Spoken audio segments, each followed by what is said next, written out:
see something. With me, for real, it's gonna be something. I'm talking lights, camera, action. And me singing, I'm sorry, Miss Jackson. Good evening and welcome to Bay News Miami Nights. I'm Melissa Burgess. And I'm Deja Hinton. Today our show is dedicated to giving you all a taste of Miami's unique nightlife. From theaters to restaurants, clubs, and bars, Miami has something for everyone to enjoy. Starting off our show tonight, we will share some of our local talent and their journey to fame. One of our reporters, Vanessa Agudelo, met with Miami natives that are using social media and local bars to advertise their talents.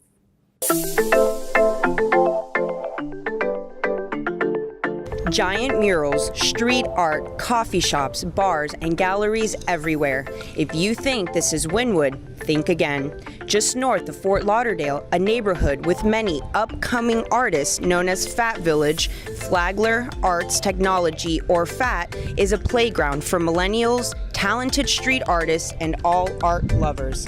It's a scene Willow Rose knows well. I think that Fort Lauderdale's art scene is up and coming, so there's a lot of room for newer artists. Instagram is my main source to put my art out there and allow people to view it. I've gotten a little bit of a following. Statistics show upcoming artists use social media as their #1 platform to develop and discover their talent. I started doing live painting about 3.5 years ago with a group called Secret Garden. It's like my studio is everywhere, like all over Miami, wherever they're doing these things, and I do live painting like once a week, basically, maybe sometimes 2 or 3 times in a week. Live paintings, art showcases, and garden events are all ways restaurant and bar owners are giving back to the community and helping upcoming artists. We do support local artists here in Flagler Village, Fat Village, Fort Lauderdale. We're open Wednesday through Sunday. Wednesdays we do our local love. Sundays we constantly have big headline, big events that go on. Jazz clubs and swanky bars like Rhythm and Vine all play their part in hosting events, all in help of supporting the art community. Fat Village, a playground for street artists, millennials, and art lovers. As it continues to grow, we look forward to many more projects. Back to you. Thank you, Vanessa. It is such a pleasure to see young talent not afraid to express themselves and share it to the world. That's right, Melissa. Speaking of young talent, Miami is home to not only new faces, but a list of performers. Teatro Trail in South Miami has been open for almost 9 decades and has not had a dull moment. Our reporter, Lorna Zane, met with the owner and got us a look behind the curtains. Calle Ocho has been the center of Hispanic culture for many years. It has been an important staple in sustaining Hispanic theater. Teatro Trail is one of the oldest theaters in Miami that calls Calle Ocho home. Having been there since the 1940s, it has seen a lot of changes over the years. Este teatro empezó como un cine. This theater began as a cinema around the years of the 1940s. It had a maximum capacity. It had a capacity for 900 people, which meant that the seats were a bit tight. It is called Trail because it was so far out and it was where the street of Calle Ocho ended. Hispanic theater has remained successful because of its diverse audience. Actresses Marta Velasco and Daisy Fontao have been important pieces in the evolution of Hispanic theater in Miami. Pues muy bien. Ahora tenemos visitantes de toda Sudamérica. Now we have visitors that come from all over South America as well as Europe. We have had visitors from Spain, from Portugal, from Argentina, from all over Latin America and Central America. And the theater has also evolved in that aspect. We have Argentinian stages, we have many Venezuelan theaters, and many Colombian theaters. And I believe that, yes, this has definitely helped us a lot.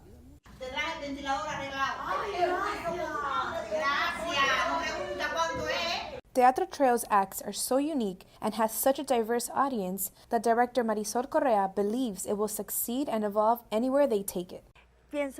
I think what we do here in this theater with much frequency is to describe what we are. And when we describe what we are, we can take this to any place, and the audience will be surprised. Actress Daisy Fontao gives some hopeful advice for those who want to pursue a career in the entertainment business. Do not give up on your dreams. That's the most important thing.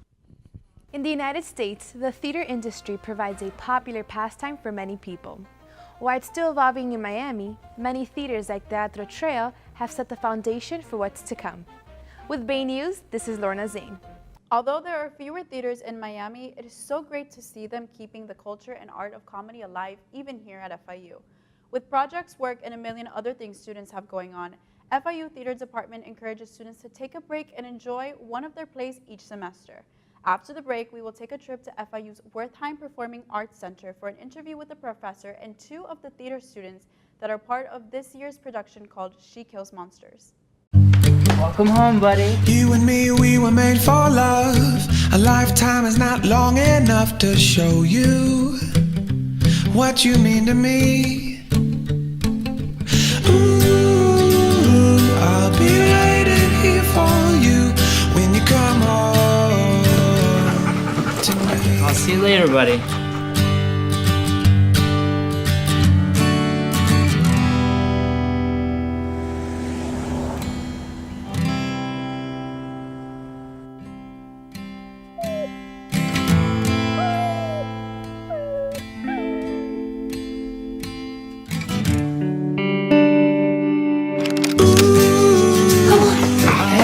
I'm sorry. I decided I shouldn't drive home last night. I stayed at Dave.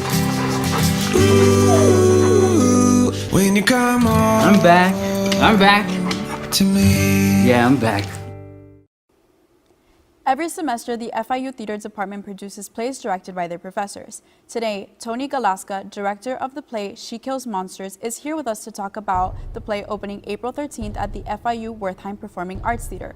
We are also joined by Brandon Urrutia, assistant director, also playing Steve the Adventurer, and by Isidora Miranda, who plays Farrah the Fairy. Thank you guys for joining us today. Thank you. So, Tony, can you talk to us a little bit about your background in theater and what initially made you pursue your career in theater? So I started doing theater in high school a little bit. Like my junior year of high school is when I originally started. And then I really didn't know what I was going to do with my life going into college. So I went to a 2-year school and I pursued my associate's degree because I really had no idea. And while I was there, I started doing theater to meet people, to make friends, just as a social activity, just carrying over from high school. And the TD there, the technical director who builds the scenery, does sort of all the backstage stuff, he and I were good friends, and he sort of said, you'd be really good at this, you should consider making this your career path.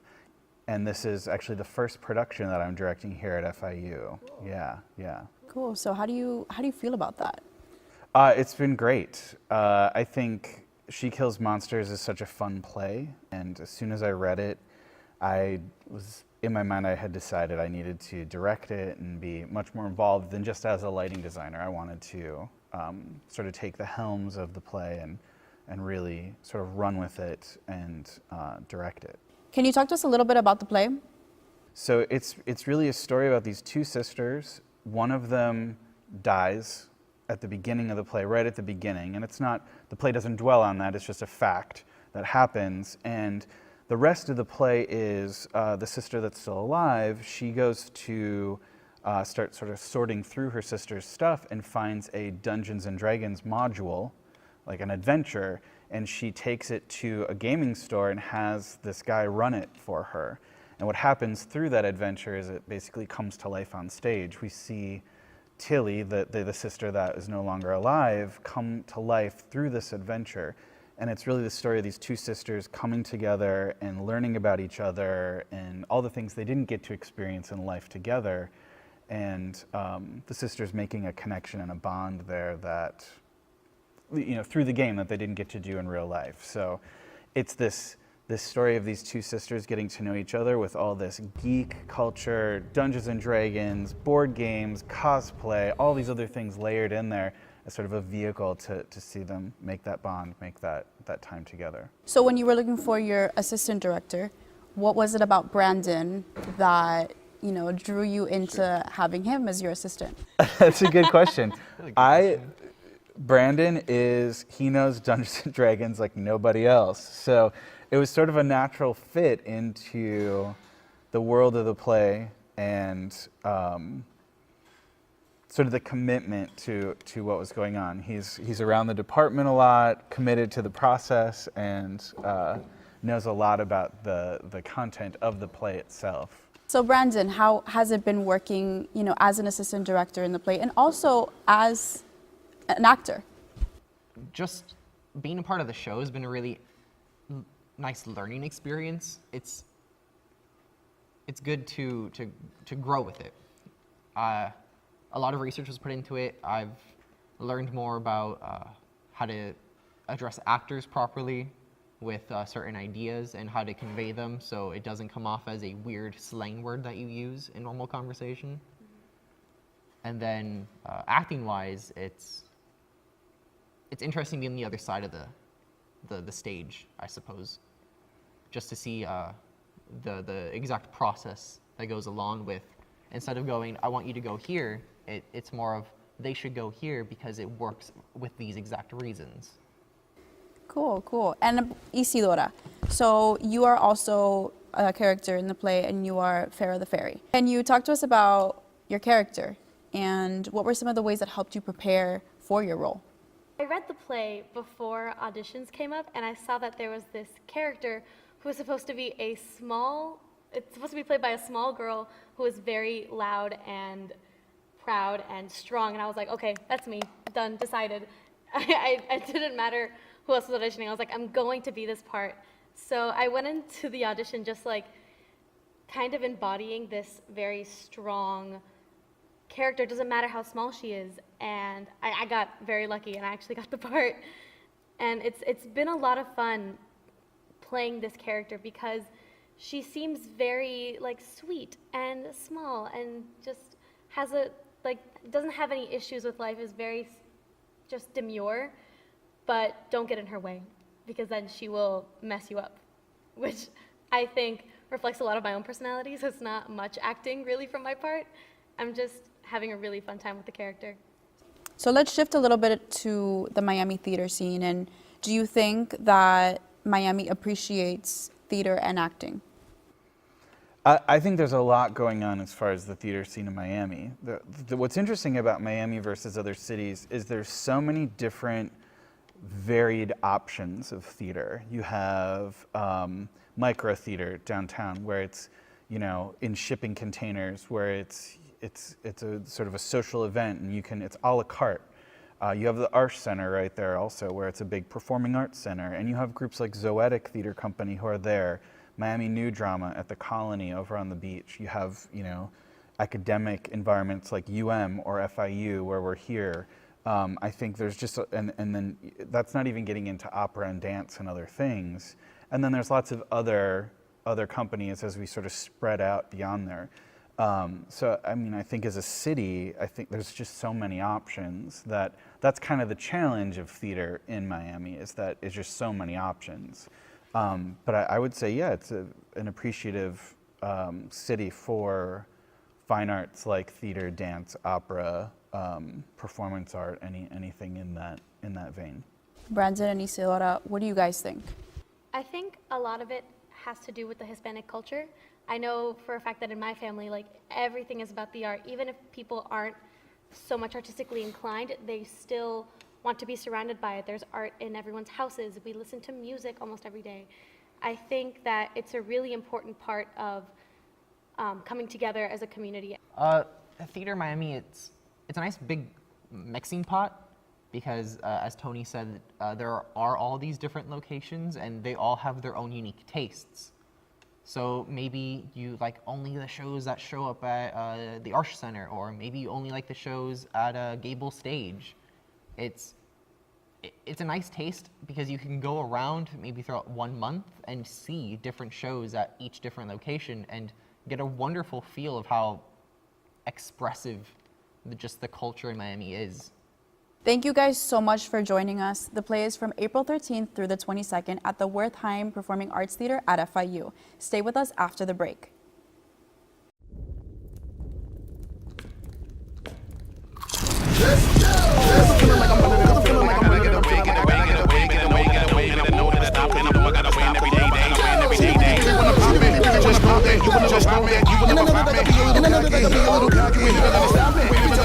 Just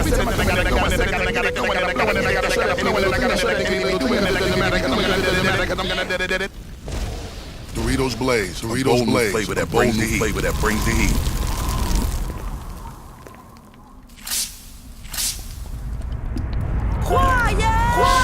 Hush your mouth, hush your mouth. I tell y'all mother, y'all can't stop me now. Y'all can't stop me now.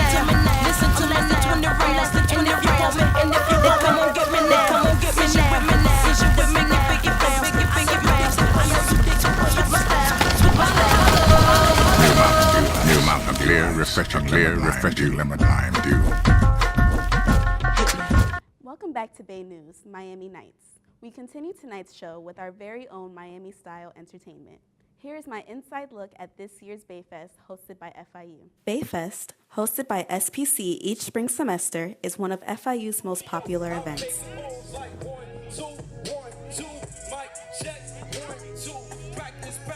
I feel amazing. You know, it's a blessing to be here and perform for everybody and just show support and see some of the students just showing love.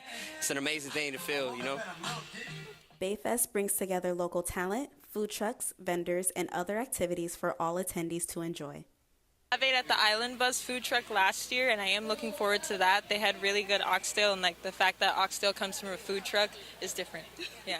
This year's performance lineup included artist Jacquees, Jamaican dancehall performer Shensia, and rappers Ball Greasy and DJ Stax. Jacquees, that's the only reason I'm here. First of all, the Bay is beautiful. Food, activities, music, so. It's a good environment. It's very peaceful. Nothing really ever happened. It's just no negativity. It's very positive vibes. All FIU students are encouraged to attend, and the event is also open to the public. Bayfest 2018, I'm looking most forward to everybody just coming out and enjoying all the activities that we have to offer, because this year we're really pushing experience. We want Bayfest to be something that's memorable. Yeah, can't you tell by their voice? And they be singing to it like they don't got it. I wish I would have gone. It looked so much fun. It was, Melissa. It was nice to see local artists have their time to shine. For more events like this, check out FIU's online calendar. Miami has a way of making every night a ladies' night. Our reporter Dave Drucker investigates why. Let's take a look. Hi, I'm here in Wynwood in the heart of Miami, one of the most popular clubbing areas in all of South Florida. And everybody here knows that ladies drink free at least a few nights per week. So my question is, what about the guys? I went and interviewed local men in the area to find out what they think about this situation. At least one night in the week. Wouldn't that be right? At least one night in the week. We'd make it like a Wednesday or something. Yeah, definitely. Why? Because we pay for everything. We need a break. I'm tired of these girls smooching out of us and getting everything for free. So yes, we should get at least one day out of the month, at least until midnight, right? While the men we interviewed thought a guys drink free night might be a good idea, the girls we interviewed were quite split. Of course, yeah, because if the girls have it, why can the boys not?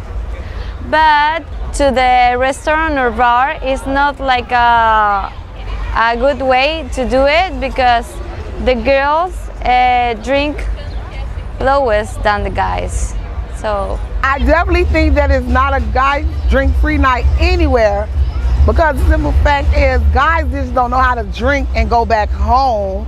They drink and want to drink more and party, and then one thing leads to another. Then when they go home, they have to do more explaining than the females.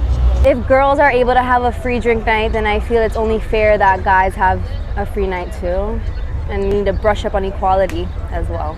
To see if a guys drink free night would really work in Miami, we asked an expert in the industry, Professor Fagenheimer, who teaches nightclub management at Florida International University.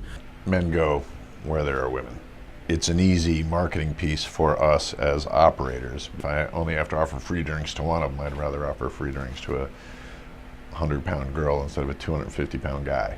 And when the girls come, because there's free drinks, obviously the guys follow. Guys will go to where there are drunk women. I'm not so sure that women would want to go to places where there's a bunch of drunk, belligerent guys.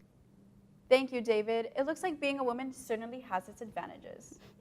Miami's nightlife is certainly like no other, and because of that, many places are stepping up their safety.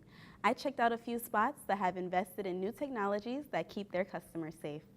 Teens and young adults enjoy drinking in social settings and bar hopping in popular areas, but not all are authorized to drink legally.